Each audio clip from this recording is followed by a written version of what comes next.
ಆಕಾಶವಾಣಿ. ಬಿಪಿಯನ್ನು ಬದಿಗಿರಿಸಿ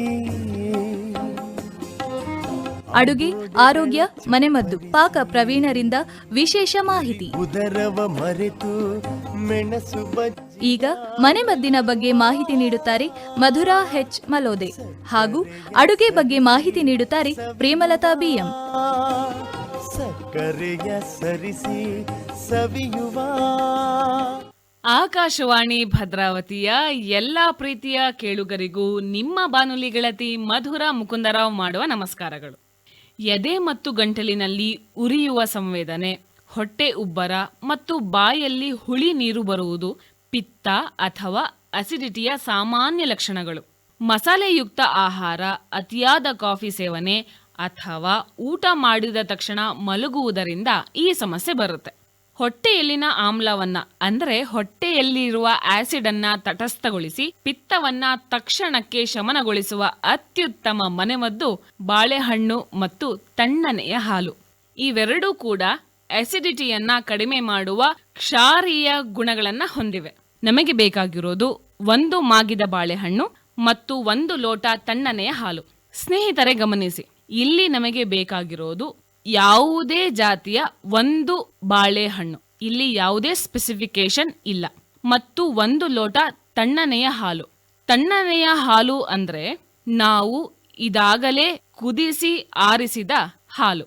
ಪಿತ್ತ ಬಂದಾಗ ತಕ್ಷಣ 1 ಮಾಗಿದ ಬಾಳೆಹಣ್ಣು ತಿನ್ನಿ. ನಂತರ 1 ಲೋಟ ತಣ್ಣನೆಯ ಅಂದರೆ ಫ್ರಿಡ್ಜ್ನಿಂದ ತೆಗೆದ ತಣ್ಣನೆಯ ಹಾಲನ್ನ ಕುಡಿಯಿರಿ. ಬಾಳೆಹಣ್ಣು ನೈಸರ್ಗಿಕವಾಗಿ ಆಂಟಿ ಆಸಿಡ್ನಂತೆ ಕೆಲಸ ಮಾಡಿ ಹೊಟ್ಟೆಯ ಒಳ ಪದರದಲ್ಲಿ ರಕ್ಷಣಾತ್ಮಕ ಲೋಳೆಯ ಪದರವನ್ನ ನಿರ್ಮಿಸುತ್ತದೆ.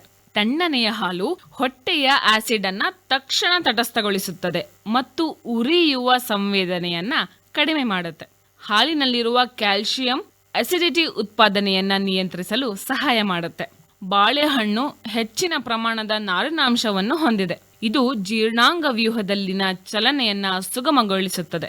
ಇದರಲ್ಲಿ ಪೊಟ್ಯಾಷಿಯಂ ಸಹ ಹೇರಳವಾಗಿದ್ದು ಇದು ಗ್ಯಾಸ್ಟ್ರಿಕ್ ಆಸಿಡ್ಗಳ ಉತ್ಪಾದನೆಯನ್ನ ನಿಯಂತ್ರಿಸಲು ಸಹಾಯ ಮಾಡುತ್ತೆ. ಹಾಲು ಮತ್ತು ಬಾಳೆಹಣ್ಣಿನ ಈ ಸಂಯೋಜನೆಯು ಹೊಟ್ಟೆಯನ್ನ ತಂಪಾಗಿಟ್ಟು ಪಿತ್ತದ ಲಕ್ಷಣಗಳನ್ನ ನಿವಾರಿಸುತ್ತದೆ.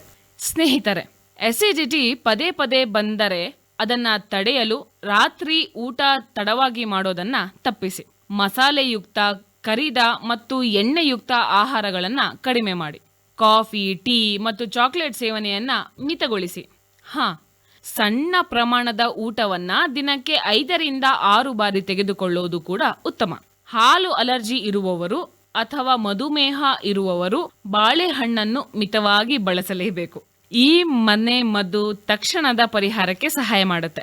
ನಾವು ಮತ್ತೆ ಭೇಟಿಯಾಗುವವರೆಗೂ ನೀವು ಕೇಳ್ತಾ ಇರಿ ನಿಮ್ಮ ನೆಚ್ಚಿನ ಬಾನುಲಿ ಆಕಾಶವಾಣಿ ಭದ್ರಾವತಿ. ಶುಭವಾಗಲಿ. ನಮಸ್ಕಾರ.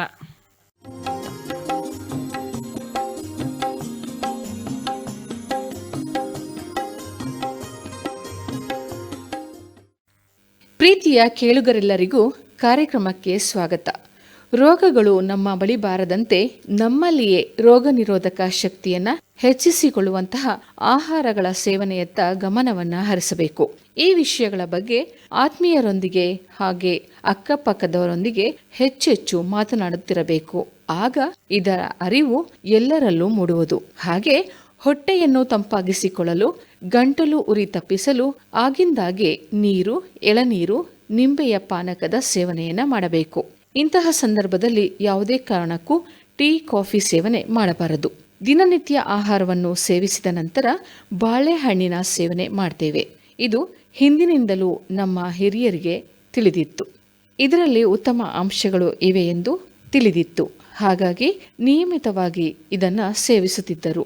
ಇದರಿಂದ ಅವರಿಗೆ ಮಲಬದ್ಧತೆಯ ಸಮಸ್ಯೆ, ಹೊಟ್ಟೆಹುರಿ ಮುಂತಾದ ಸಮಸ್ಯೆಗಳು ಬಹಳ ವಿರಳವಾಗಿದ್ದವು. ಹಾಗಾಗಿ ನಾವು ಕೂಡ ಪ್ರತಿನಿತ್ಯ ಬಾಳೆಹಣ್ಣಿನ ಸೇವನೆ, ಹಾಲು ಮಿಶ್ರಿತ ರಸಾಯನ ಸೇವನೆಯನ್ನು ಮಾಡುವ ಅಭ್ಯಾಸವನ್ನು ರೂಢಿಸಿಕೊಳ್ಳಬೇಕು. ಆದರೆ ಮಧುಮೇಹಿಗಳು ಈ ವಿಷಯದಲ್ಲಿ ಎಚ್ಚರವನ್ನು ವಹಿಸಬೇಕು. ಈಗ ಬಾಳೆಹಣ್ಣು, ಹಾಲು, ಗಸಗಸೆ, ಕಲ್ಲು ಸಕ್ಕರೆ ಈ ಎಲ್ಲವನ್ನ ಉಪಯೋಗಿಸಿ ಹೆಲ್ದಿ ಡ್ರಿಂಕ್ಸ್ ಅಂದರೆ ಆರೋಗ್ಯಕರ ಪಾನೀಯವನ್ನ ಹೇಗೆ ಮಾಡೋದು ಅಂತ ಕಲಿಯೋಣ ಬನ್ನಿ.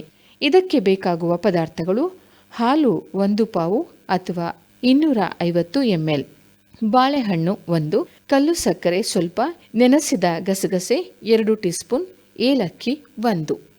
ಆರೋಗ್ಯಕರ ಪಾನೀಯ ಮಾಡುವ ವಿಧಾನ: ಮೊದಲು ಹಾಲನ್ನು ಕಾಯಿಸಿ ತಣ್ಣಗಾಗಲು ಬಿಡಿ. ನಂತರ ಸಣ್ಣ ಮಿಕ್ಸಿ ಜಾರ್ಗೆ ಗಸಗಸೆ ಮತ್ತು ಸಿಪ್ಪೆ ಬಿಡಿಸಿದ ಏಲಕ್ಕಿಯನ್ನು ಹಾಕಿ ನುಣ್ಣಗೆ ರುಬ್ಬಿಟ್ಟುಕೊಳ್ಳಿ. ಅದಾದ ಮೇಲೆ ದೊಡ್ಡ ಮಿಕ್ಸಿ ಜಾರ್ಗೆ ಬಾಳೆಹಣ್ಣು, ಹಾಲು, ರುಬ್ಬಿದ ಗಸಗಸೆಯ ಮಿಶ್ರಣವನ್ನು ಹಾಕಿ ಸ್ವಲ್ಪ ಕಲ್ಲು ಸಕ್ಕರೆಯನ್ನು ಇದರೊಟ್ಟಿಗೆ ಹಾಕಿ.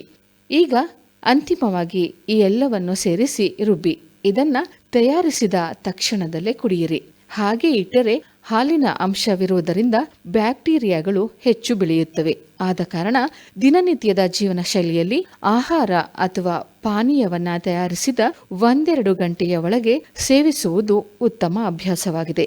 ಉತ್ತಮವಾದ ಮಾಹಿತಿ ಹಾಗೂ ಉತ್ತಮವಾದ ಖಾದ್ಯಗಳಿಗಾಗಿ ಕೇಳ್ತಾ ಇರಿ ಆಕಾಶವಾಣಿ ಭದ್ರಾವತಿ. ಧನ್ಯವಾದಗಳು. ಹಿಂದೋಳ ರಾಗದಲ್ಲಿ ದೋಸೆಗಳ ಘಮ ಘಮದಿ.